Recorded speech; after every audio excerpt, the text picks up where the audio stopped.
Hello and welcome to Motion Picture Recaps. Today, I'll take you through a 1980s sci-fi, mystery, drama and film called Ghostbusters. Peter is running an ESP test with a nerdy male student and an attractive female student. He flirts with the female student and makes up false results, all while playfully shocking the male student. Having finally had enough, the male student leaves. Peter continues to flirt with the female student. Suddenly, Ray rushes in and urgently informs Peter about a sighting at the library, urging them to investigate immediately. When they reach the library, Peter and Ray reunite with Egon. Peter starts asking the librarian personal and skeptical questions about the ghost she met. Then, the three of them go to the area where the ghost is said to be. While there, they gather ectoplasmic residue, find a tall stack of books from floor to ceiling, and narrowly avoid a falling bookcase. As they turn the corner, they spot the ghost, an elderly lady in a transparent form, reading a book. Not knowing how to handle the situation, Peter starts talking nonsense to the ghost. She shushes him, and Ray claims he has a plan. They quietly approach the ghost, but then Ray suddenly shouts, "Get her!" And the ghost transforms into a terrifying, skeletal figure, terrifying the trio. They flee the library in terror, ignoring the library administrator as they rush out. After they've calmed down a bit, they walk back to the university. Peter mocks Ray's idiotic plan, and Egon announces that based on his readings, they now have a good chance of actually catching a ghost and holding it indefinitely. However, when they get back to the university, the dean informs them that their grant is cancelled because of their poor and questionable research. Peter and Ray sit on campus, with Ray feeling down about their future, but Peter suggests they start their own business as the first paranormal investigation and elimination firm. Peter convinces Ray to take a mortgage on his childhood home to get startup money. The trio checks out an empty firehouse to use as a headquarters, and while Egon enumerates the many problems with the building itself, Ray is beside himself with excitement at the prospect of living and working there, especially with the firefighter Paul in the middle of the hall. Meanwhile, in another part of town, musician Dana returns home with groceries. Her neighbor, Louis, annoys her with talk of a party. Dana goes inside, and strange things start happening. As she is putting away her groceries, she notices that her eggs are now leaping out of their shells and cooking themselves on her countertop. She then hears a growl coming from her refrigerator, opens it, and sees an otherworldly temple and a dog-like creature that growls the word Zol, before Dana frantically slams the door shut. Back at the team's newly renovated headquarters, Ray arrives with their business vehicle, an old and worn-out ambulance that needs a lot of repairs. Peter is surprised by the choice of the vehicle. Inside, Peter chats with their new secretary, Janine, and asks her if there's a new business opportunity. Dana comes to their office to try to seek answers about the strange events in her kitchen. As usual, Peter tries to flirt with her, while Egon and Ray examine her briefly to figure out what's happening. After discussing a plan, Peter insists on accompanying Dana back to her apartment. There, he casually looks around but mainly continues to flirt with her. He checks the kitchen and sees the eggs on the counter but nothing else unusual. Dana gets annoyed, but Peter persists, asking her for a date and promising to solve her problems to impress her. Later, the trio celebrate their first customer with dinner. However, Ray informs them that it's emptied their petty cash and they face the impending failure of their business. Fortunately, Janine receives an urgent call about a ghost that needs immediate removal. The trio rushes to get ready and leave for the Sedgwick Hotel. The hotel manager tells them about a ghost on the 12th floor, saying it's been a recurring problem. The trio promise to handle it and head to the 12th floor. Egon and Ray expressed concern about their equipment, which Peter humorously describes as an unlicensed nuclear accelerator. Later, they decide to set aside the danger for now. Right after exiting the elevator, the trio is startled by a maid, and they almost harm her with their proton packs. They split up, and eventually, Ray spots the ghost, a chubby green blob devouring room service items. Ray tries to zap it with his proton pack but misses, and it flees in fear. Ray calls Peter on his walkie-talkie, and Peter, facing the ghost, gets unexpectedly attacked. Ray rushes to Peter, finding him covered in green slime but unharmed. Egon contacts them and tells them the ghost is now in the hotel's ballroom. They calm the hotel manager and start working on capturing the green ghost. While using their weapons in the room, Egon warns them not to cross the proton streams, as it could be catastrophic. Despite damaging the ballroom with their unstable proton packs, they finally capture the ghost. Triumphant, they exit the ballroom just as the manager and a group of guests arrive. They briefly negotiate a $5,000 bill with the manager before heading back home. Their first successful ghost capture is just the beginning of a series of hauntings that bring lots of business to the trio. They gain fame through news reports, newspaper articles, and interviews with the reporter. The trio hires a new member, Winston, a blue-collar worker looking for a job. Ray and Peter hire him on the spot and give him traps to learn about ghost removal. Meanwhile, Peter is informed that an EPA representative named Walter Peck is waiting for him. Peck, the EPA delegate, condescendingly talks to Peter, not recognizing Peter's PhD. He questions the environmental impact of their business, especially their custom storage facility, and demands to see it. Peter patronizes him before escorting him out. Ray demonstrates to Winston how they release the trapped ghosts into the storage facility. Meanwhile, Egon expresses concern about the facility reaching its limit and what it signifies. He likens the rising paranormal activity in the city to a massive 600-pound Twinkie. Peter, joining the conversation, mentions the EPA and humorously asks, "What about the Twinkie?" A quick scene on top of Dana's building shows that the gargoyle statues are crumbling, revealing real animals underneath the stone. Inside her apartment, Dana returns home and deals with Lewis, who talks about his party. She tells him she has a date and goes into her apartment, chatting on the phone and undressing. While sitting in a chair, she hears growling from the kitchen. Before she can react, 3 arms emerge from the chair, hold her down, and pull her through the kitchen door to one of the terror dogs.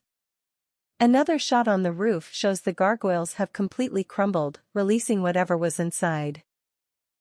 Lewis's party continues, and he talks about hosting efficiently. 2 guests arrive, and Lewis throws their coats onto the terror dog without noticing it. The dog roars and bursts through the door, seemingly targeting Lewis. He flees through Central Park but is eventually cornered and attacked outside Tavern on the Green. Peter arrives at Dana's apartment amid the chaos of Lewis's party. He knocks on the door, and Dana, now in an orange dress, answers. She asks if he's the key master, and Peter initially says no. In response, she angrily slams the door. He knocks again and enters when he answers yes to her question.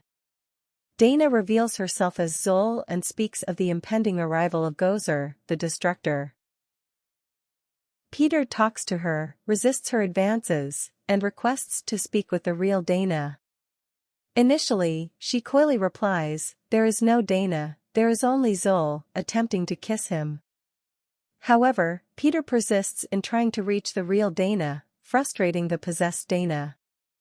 She responds with an unearthly demonic voice, saying, "There is no Dana, only Zol."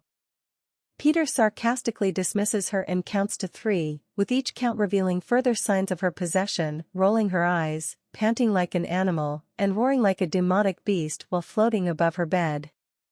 She turns to face Peter, who asks her to come down, but she roars fiercely, frightening him. The NYPD brings Lewis to the team's headquarters after he's rejected by the city jail and Bellevue's psychiatric ward. Egon briefly looks at him and takes him inside. Lewis reveals his name as Vince Clortho, keymaster of Gozer, and explains Gozer's history and its destructive nature. Meanwhile, Peter calls Egon and updates him on Dana, who is heavily sedated next to him. Egon informs Peter about Lewis's psychic transformation and urges him to return to headquarters. Winston and Ray are driving back to the office, with Winston at the wheel and Ray examining the blueprints of Dana's apartment building. Winston asks Ray about his belief in God and speculates that the recent rise in paranormal activity might be linked to the dead returning, as foretold in the Book of Revelations, signaling Judgment Day and the end of the world. Ray contemplates this idea. Back at headquarters, Peck returns with a court order, a cop, and a Con Edison worker aiming to shut down the storage facility. Egon tries to reason with them, and Peter arrives just in time to provoke Peck further. The cop intervenes, and the Con Edison worker, despite his reluctance to handle unfamiliar equipment, cuts off the power. A warning buzzer goes off, and everyone evacuated the building as the storage facility started to destroy the basement. A supernatural light show begins, with various paranormal energies bursting through the building and shooting out of the roof. Across town, Dana wakes up from her sedation and heads to her living room window. Lewis is excited, believing this is the sign he was waiting for. Ray and Winston arrive to witness the immediate aftermath of the disaster as Peck demands their arrest for causing it.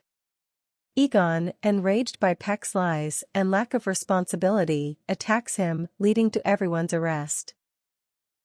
While in jail, Ray shows Egon and Peter the blueprints of Dana's apartment building, pointing out unusual methods and materials, especially near the roof. Egon reveals that the building was designed by an insane architect and surgeon named Evo Shander. In the 1920s, Shander, appalled by the First World War, formed a secret society of Gozer worshippers with the goal of bringing about the end of the world. They conducted rituals on top of Dana's building, and the roof itself was meant to be the gateway for Gozer to enter our world. A guard arrives and informs the team that the mayor wants to meet them to address the increasing ghost activity and other unbelievable phenomena in the city. The four men and Peck are brought before the mayor. Peck accuses the team of being frauds who use nerve gases to induce hallucinations. Winston defends the reality of what they've encountered, and city officials provide evidence of bizarre phenomena that only the teams can explain. Ray warns of a catastrophic event, and Peter appeals to the possibility that the mayor could save millions of registered voters. Convinced, the mayor throws Peck out of his office and offers whatever support he can to the team. A crowd gathers around the apartment building, now the epicenter of the chaos. They cheer as the Ghostbusters arrive, with a police escort and National Guard troops following. Peter entertains the crowd. The four men put on their proton packs and prepared to enter the building, but a sudden earthquake appeared to swallow them beneath the street. Eventually, they emerge unharmed to continued cheers from the crowd, regroup, and head inside. Once inside, they must climb the stairs to Dana's 22nd floor apartment. Dana and Lewis lie down on a large stone table as lightning flashes in the dark sky above them. Dana seductively wakes up, followed by Lewis. They stare in awe at the large temple in front of them, then walk toward the opposite stone pedestals where the terror dog statues once stood. The teens arrive to find Dana's apartment burned out and more or less destroyed. They see the staircase in the kitchen and go up. Dana and Lewis stand on their pedestals and raise their arms to the sky. They are suddenly struck by bolts of lightning, which they redirect toward the temple door, causing it to grind open and signaling the arrival of Gozer the Gozerian. With the temple doors finally open, Dana and Lewis now absorb their full power as the Ghostbusters arrive just in time to see the lightning converge on the demonic couple in a huge blast, transforming them back into the monstrous terror dogs, who now turn and roar menacingly at the Ghostbusters before leaping towards the side of the temple doors. Gozer appears in the form of an exotic female with a tall, dark flat top and blood-red eyes. Egon points out that she's not really a woman but rather takes the shape of whatever she wants. Peter goads Ray into talking to her. Ray very formally requests that Gozer return to her place of origin, but she responds by asking if he is a god. He says no, and Gozer responds by shooting lightning from her fingers and nearly hurling the Ghostbusters off the roof. They regroup and try to attack Gozer, but she dodges their streams and appears behind them. They attempt another attack, but Gozer vanishes.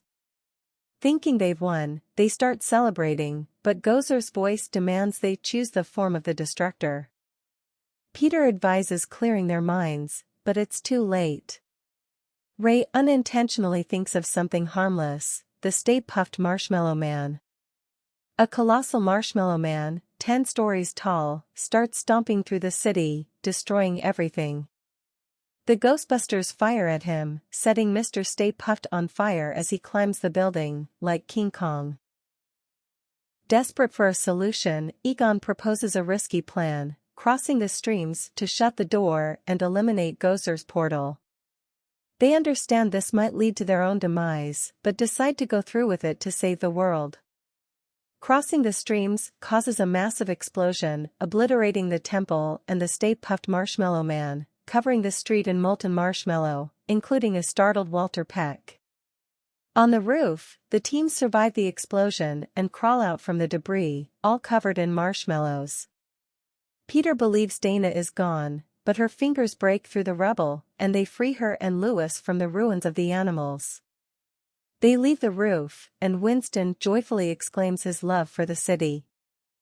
Make sure to subscribe and turn on the notifications so you can watch more video like this.